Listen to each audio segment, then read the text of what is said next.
Hi, welcome to D's African Perspective. Thank you for stopping by.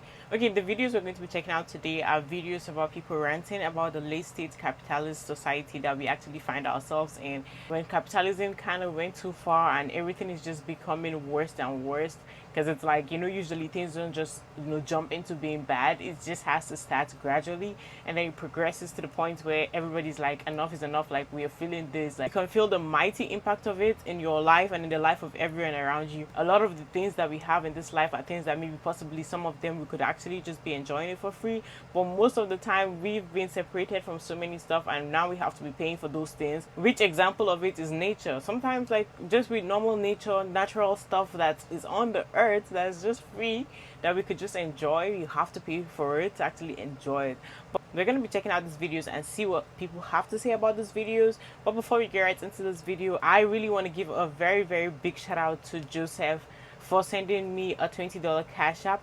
Joseph has been a very big supporter of the channel and I appreciate you so much. I want to give a big shout out to John White for sending me a $5 super thanks. Thank you so much for supporting the channel. Please click the like button, subscribe to the channel if you're new here and you're watching me for the very first time. Clicking the like button helps with the algorithm and I appreciate that. Let's get right into this video.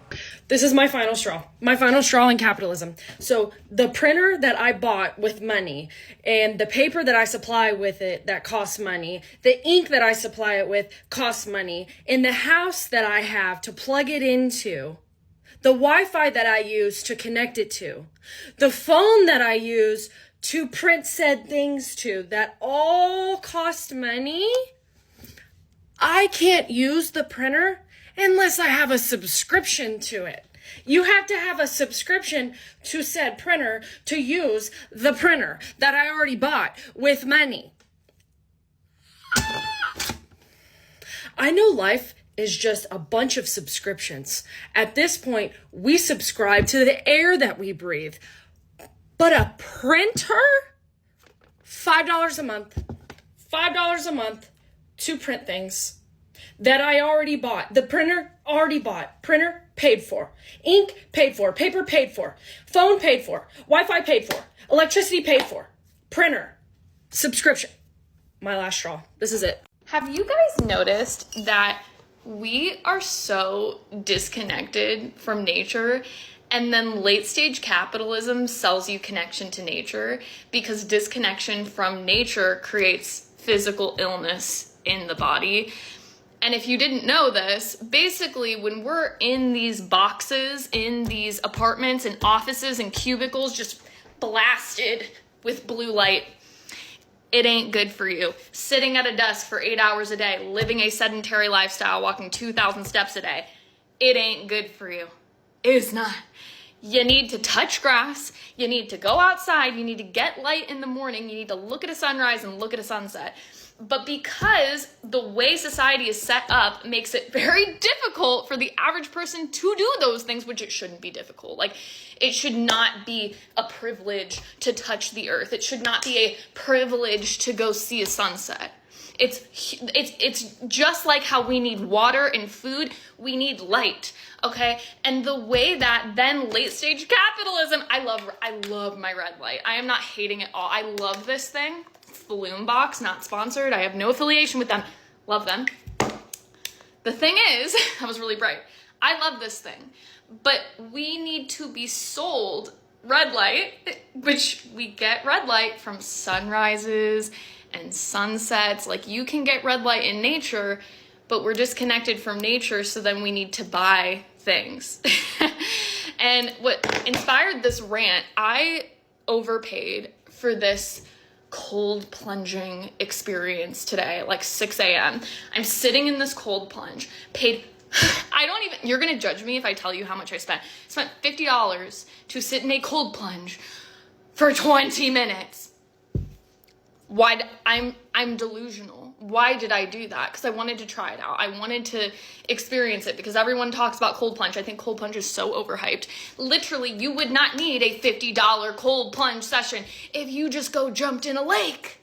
If you just went and jumped in a lake, you wouldn't need the grounding mat. If you just touched grass, you wouldn't need a $150 grounding mat if you just went and touched the earth, right? It is apocalyptic the way that we need to be sold connection to nature. Disconnect the population from nature and then sell them artificial connection to nature. It is weird. It's weird. And I'm not hating on these things. I use these things. Love them. But we shouldn't need them. You see what I'm saying? It shouldn't be a privilege to go touch the earth. But if you're anything like me, when I used to work a corporate job, I had to get up at like 5 in the morning. I went to work when the sun was down, and I got off work when the sun was down. And if you didn't know, I get questions all the time on this page about what do I do for my Hashimoto's? What do I do for my PCOS? What do I do for my rheumatoid arthritis? What do I do for this autoimmune condition? 1, I'm not a doctor. 2, mitochondrial dysfunction is a common denominator of all disease. I don't care if it's PCOS, if it's Hashimoto's, if it's autoimmune, mitochondrial dysfunction. What up your mitochondria? Being under blue light all day, never seeing a sunrise, never seeing a sunset. We are estimated 60% of children are going to have at least one chronic illness. We are getting to a place where our population is becoming so chronically ill. And I hear all the time, oh, Fiona, the food is poison. Oh, Fiona, the food is poison. Yes, and we live these highly artificial lives. And then we are sold connection to nature. It is crazy. So in an individualistic society, you're definitely going to notice that a lot of people actually have to pay to get like connections with people. A society where not a lot of community and actually being people coming together and kind of knowing each other and helping or being there for each other, even if they're not like related. People are actually lacking like friends. They're lacking knowing, they really don't know a lot of people, and they have to be paying to go to those places in order to some spaces where they invite a bunch of people, where it's like multiple people coming from different places, and strangers will just gather in one place trying to do one activity in order to get to know each other, and you have to pay for those things. Something that is supposed to be natural, you have to be paying for it in order to achieve it, and it's still not even going to be so natural. The next time you want to get mad at late-stage capitalism or just give yourself an aneurysm for the fun of it, go to CVS to buy some deodorant. Because here's what's going to happen. You're going to walk in. You're going to find the deodorant. It's going to be locked behind a bulletproof fiberglass shield. It will cost $15. You will press a button waiting for an underpaid, overworked, frustrated employee with no health insurance to get it out for you. Do not blame them. They are a victim of this system as well. Then, breathing deeply to accept all this again, you will wait online for 15 minutes for the other underpaid, overworked, frustrated employee because he's the only one on a register, even though there are 37 customers. And I swear there's somebody sitting in a nice, comfy office making way too much money, spending way too much time, figuring out just how much misery and rage he can induce in customers by cutting services and raising prices. And the thing is, that motherfucker orders his deodorant online. I hope y'all know what you're seeing on your feeds are not normal. Like the effects of late stage capitalism. Like people homeless, living in storage units, people out here trying to scheme to like survive, being, veneer techs. Like all of this is marking the fall of an empire. And I see a lot of people on here, a lot of influencers like, oh, just go out and get a job. Like you need to get a job. People getting a job is not enough to pay for life. In any state in the United States, minimum wage is not covering basic needs. It's not going to pay for your rent, your groceries, and your gas. It's just not cutting it. And so I don't think that many of us, and I'll say us, me included, understand just how bad that this can get or is going to get. And it saddens me because for a lot of people, this is how it's been. And it's been this way for minority folks and a lot of people for the longest time. And now people who may have been middle class are going to start feeling the effects of people who've been living in poverty for years. And it's just going to slide down. Like it's all sliding down. So yeah. Instead of telling people to get a job, let's start acknowledging the systems that make it fucking impossible to survive in the first place. It's not on us as the individuals. It's on the system.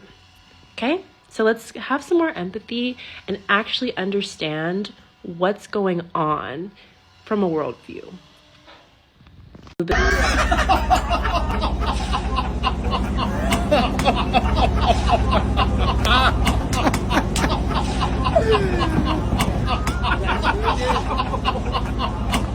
got it better than us, huh?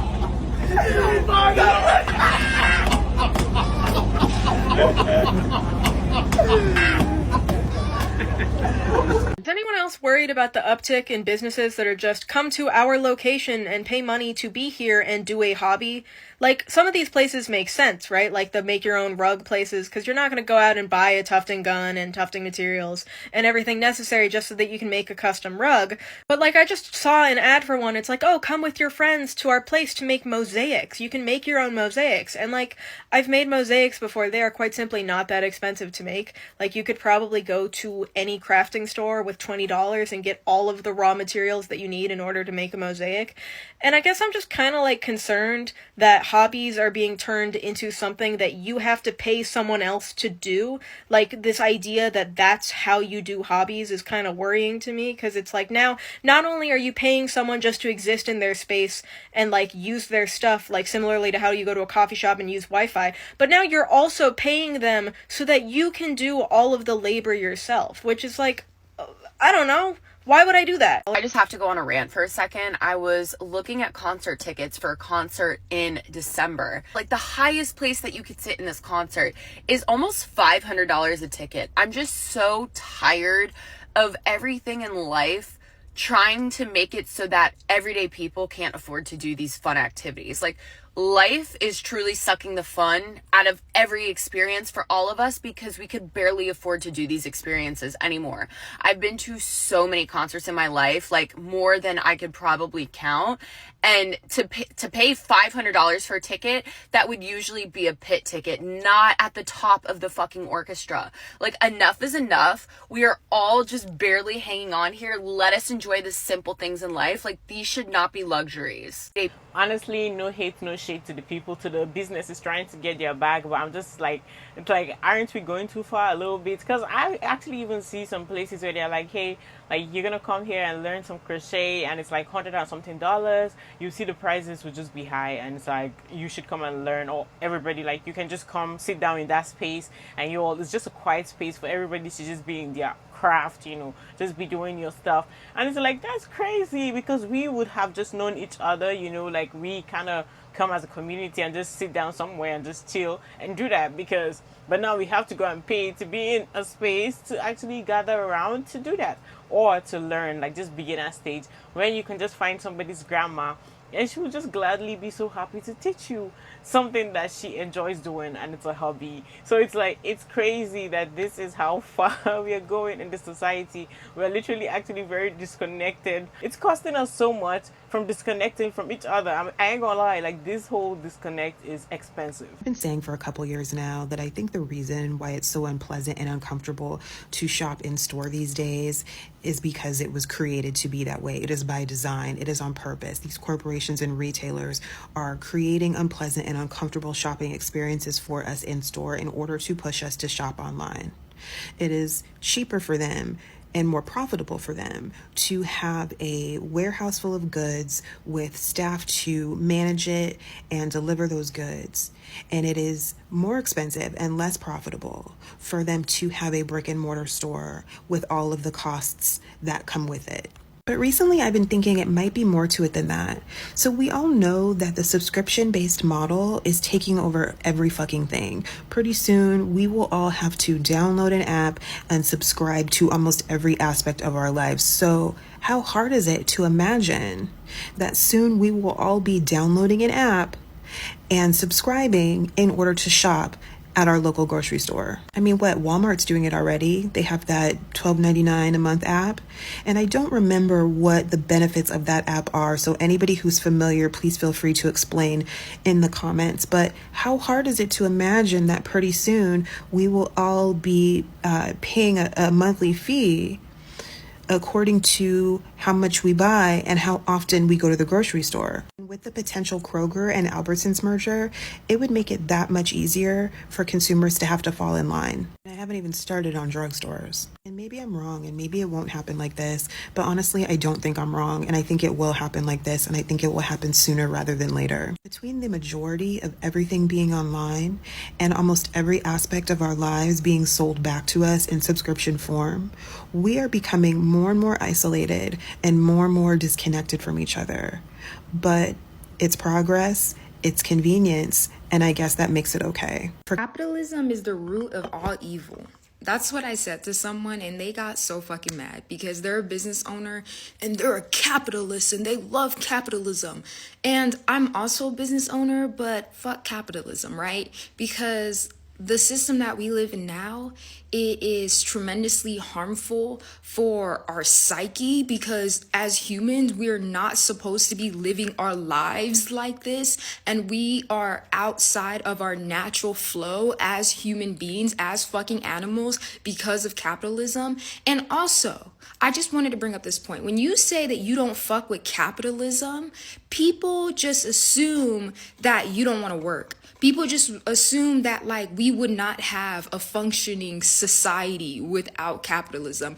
And then I want to like ask, like, are you on something? Because like we live in a society where everyone's gonna have to work. I mean, not everyone. Obviously not disabled individuals that can't work, but most people are going to have to work. But it's about working where you are getting paid a livable wage for your work, that you're not getting exploited for your work. Why do you think when people criticize capitalism, it's always where you guys just don't want to work? And it's not that we don't want to work, we just don't want to be exploited. We just don't want to work for the rest of our fucking lives, dude. You're telling me I was born here, didn't ask to be here, and now I have to work for the rest of my life? Absolutely fucking not. I'm not doing that. So, yes, I will always criticize capitalism because it fucking sucks, and it's not natural for us to be engaging in it. It's not natural for us as humans. Hey, if you're watching this, I'm going to need you to cut yourself a little bit of slack, right? Because you're not fat. Your metabolism isn't fucked up. You don't have an eating problem. It's not your age. You're just American.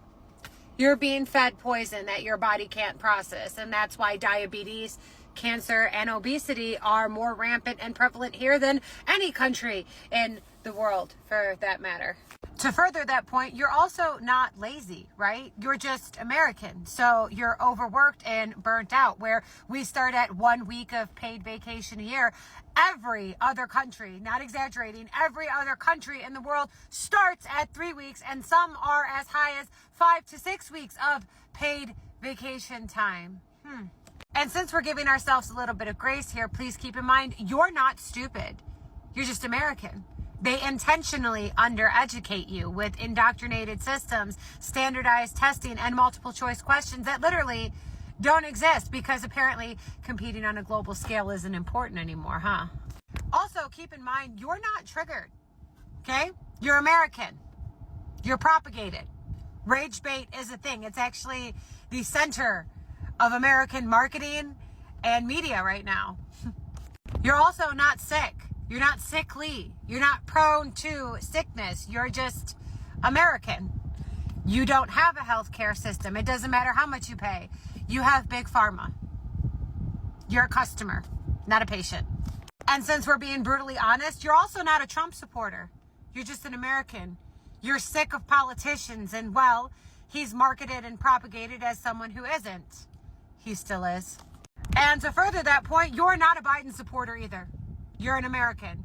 You're just hoping that Project 2025 and its fascist agenda doesn't get into office. It's already there. They've already laid the groundwork. To put things as simply as possible, you're not miserable. You're American, okay? You're living in America, and you were sold to the American dream. And all of us are starting to wake up and realize it's a fucking nightmare. It's a fucking nightmare. social media and us being so obsessed with our phones also has effects on this type of stuff that I'm talking about, where it's like everybody, when you go into public spaces, unlike the days where people were not so obsessed with being on their phone, living this whole individual type of life, like, oh, I'm on my own, that type of life, you see that people actually communicate with each other. They learn a lot of stuff from each other, even if they are strangers. Because imagine if you gather strangers in a place where they literally don't have phones to talk, or they just, they're not so obsessed with their phones, then you're going to get notice that they're communicating to get to know so many things. And that's where you can actually get opportunities. You might get some information that you don't know and you've never heard of, but the other person knows, and you also can share information. That's how people actually get to meet people in real life and talk. But now everybody, when you go to public spaces, everyone is just on their phones. We saw there's a chewing stick, like we actually call it chewing stick. When I was growing up, we had that tree in front of our house. So whenever you needed to use it, it's more like a local, we kind of call it like a local way, where you just grab the, cut the tree and then you use it to brush your teeth. Like you just use it, kind of just chew it and try to like wash your teeth, and it helps whiten your teeth a lot. So I saw it on one TikTok shop, someone trying to sell it, and I see the way they just made it fancy, kind of changed the name of it, and they're like, hey, like, this is you want to buy it, and like people marketing it and trying to sell it and be like, oh my god, like it's something new. So I just think it's funny, because there are a lot of stuff that I've seen, they are just like literally just some simple stuff that people just kind of package and then try to sell it for a little bit of high prices. And I'm like, that's crazy, because those things are just natural little stuff that you can find anywhere. You can just, I don't know if the tree is everywhere though, but I've seen it like in the place where I grew up in. So you can just go break the branch of the tree, take that and just, use it for your teeth. But then now, it can be sold, it's going to be sold to you. And let's say this thing actually goes so far and it's something that is so serious, before you know it, you won't even be finding the tree in normal places anymore, because it's like it has become a business. Anyways, guys, thank you for watching this video to the very end. I appreciate you so much. Please make sure you click the like button. It really helps with the algorithm, and I appreciate that. And subscribe to the channel if you're new here and you're watching me for the very first time. I really, really appreciate that so much. And hit the notification bell to get notified every time I post a new video. Leave your thoughts in the comment section down below. I would love to see what you think about this video. I'll see you on the next one. Bye.